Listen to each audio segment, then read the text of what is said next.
Bella, he's going to Italy, to the Volturi. Cut. Good. That is a camera wrap. That's a camera wrap, everybody. Yes! Yes! Camera wrap, thank you very much, everyone. We're done shooting. We are in the editorial process, and now we are looking at visual effects as they're slotted in. Post-production. Post-production, and we don't have enough time for it, but we got along really well, just had great communication. Collaboration-wise, I think what we all tended to do was we would go our own separate way for a little bit and think about how we should do it, and then we would all come together with our over-the-top suggestions and try to make it work for the other guy, and that's when we got the really neat creative moments.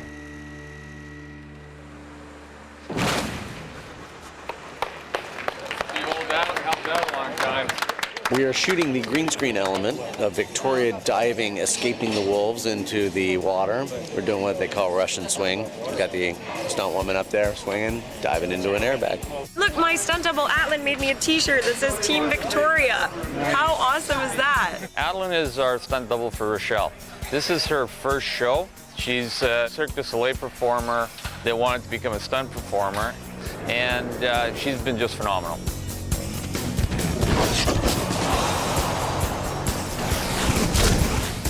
Well, I've actually been surprised at how much action there was. As soon as we started putting things together and creating, it just seemed like there were plenty of opportunities. So we ended up doing a lot more and really pumping up the action on this show.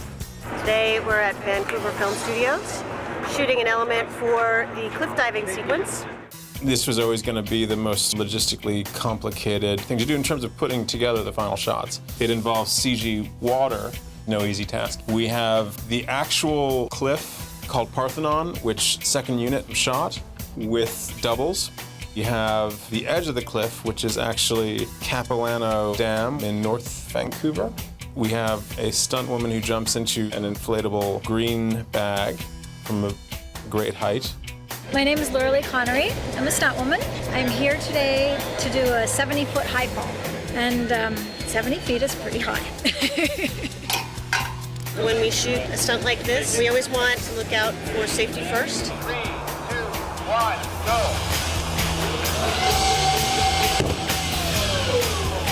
She is free falling. She's got no wires on her, and the camera connected to it are winch lines, and that's operated by controls that we'll have by the monitor. It'll look like the camera is dropping as fast as she is. Roll camera. Here you go. Ready. 3, 2, 1, go.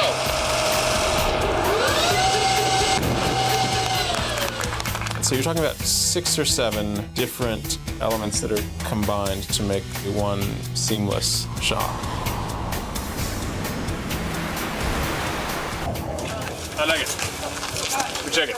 We were faced with the need to match certain locations which had originally been shot in Portland, and there are 2 ways that you can do that. One is you just rebuild something, which is what we did with Bella's house. We built the exterior of Bella's house on an actual patch of land outside of Vancouver, which looked enough like the place established in the first movie. But if you look inside, it's largely just kind of raw lumber. And then the interiors are actually done on stage. Or you can do a matte painting composed of digital stills. We shot an entire scene in a parking lot, which was meant to be the parking lot of the high school, which was used in the first film. Jake. Hello, biceps. We're at a parking lot in Vancouver that is going to be Forks High School. So wherever you see green there, that's going to be replaced with the high school. There were extras walking to nowhere, and then you composite in the stills, which have then been turned into 3D model of the architecture of the school. And so when it actually comes down to it, you can even see students entering the school, and there's pretty much no way to tell the difference.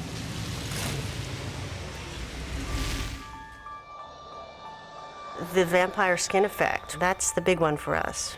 Well, Edward has so-called diamond skin, and the idea is that he's made of, as all vampires are, made of sort of a sparkly marble. It's a difficult effect because, first of all, Rob is pretty easy to look at to begin with. And as soon as you start messing with his face, you can very easily get into a point where it's not beautiful, where in fact it looks like a skin problem. We were trying to make it look as if there was something kind of underneath the skin that is actually reflecting this instead of this being just slapped on top. We looked at a piece of marble, which is a kind of marble that you might even use in kitchen countertops. And when you turn it in the light, each of these facets will catch the light and shine it for a very brief moment, so it creates a sparkly effect. So we were trying to sort of imitate the look and feel of that kind of marble. Action. And we'll actually shoot Rob in the environment, but we'll put a lot of tracking dots on his face and chest and hands wherever we see his skin in the sunlight. And we've scanned his face and body. So we built a 3D version of him, basically. I got to stare at lots of Edward reference for a while. I might be the envy of some people for that. And basically, we created a 3D version of him, tracked all the shots where he had diamond skin, and then our effects artist did effects on the 3D geometry, and we just put it on top of him. It's a very delicate balance of finding something that gets the feeling that Stephanie described of diamonds, you know, glistening in the sun. You will feel nothing. I don't believe it. We also helped establish some of the vampire speed look. Vampire Speed was kind of a weird fluke. They shot the shots at varying speeds, and not really sure, I think, at the time they were shooting how it was going to get treated in the end. We submitted at one point a daily with a broken comp on it, where there was some weird smudging and blurring, and the director kind of latched onto that and liked that look. And when we went to try to reproduce it, it was a busted script, and we couldn't reproduce it. So we had to launch back into kind of trying to recreate this look. And we ended up with something a little bit different, but that's kind of was the genesis of it.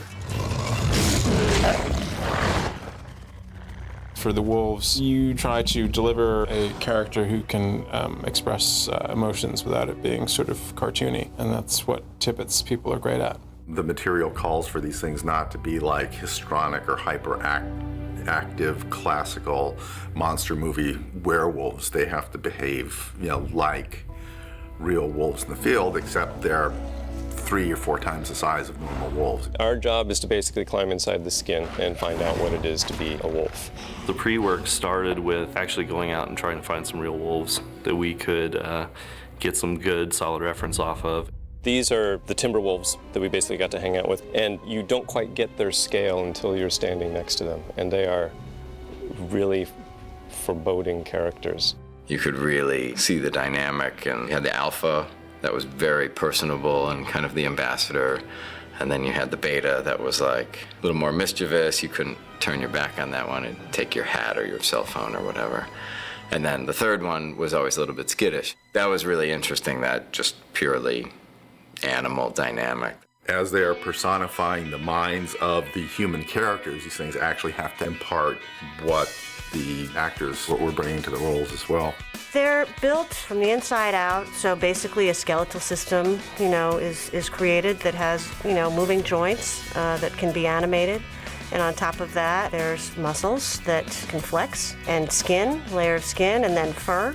Each wolf has a set of these features that we've built into it to individualize them. We went through several iterations of kind of scaling different features, making some ears more pointy, longer, shorter, snout longer, shorter. I think there's a balance between getting caught up in the minutia and trying to get the character right. And there were a lot of parts, like there's a different fur type all over a wolf, from his mane to his tail to his back to his flank. And that's actually was one of the more satisfying parts of this picture for me, was watching our engineers work with our artists to kind of get our fur tool to do what it needed. It was a really wonderful collaboration. Each of the scenes was significantly different, so it's taking all of this technology and you work on it until you get what you need to do the job. One of the kind of thrills for us is when it's finally released, to get that response. It's always a little bit of a surprise. We want the work to look great. We want everybody to love the work, and they weren't ever drawn out of the movie because visual effects or whatever. Visual effects are not like about being flashy or saying this shot is cool for the sake of being cool. It's very much about getting the story across. It's great that we can give them something, you know, a little bit of entertainment in between, but this is a movie about the interrelationship between the 3 lead actors. I firmly believe that less is more. You know, that you want to leave the audience wanting And if you get the right shots with the right choreography, the scenes fill themselves out and they feel bigger, you know, in the mind, and you just don't think, okay, stop it, turn it off, I want to go home. I just have enjoyed the whole process. I've had more fun doing this than anything that I've done in recent memory. So yeah, it's just been exciting, and I hope the people love it.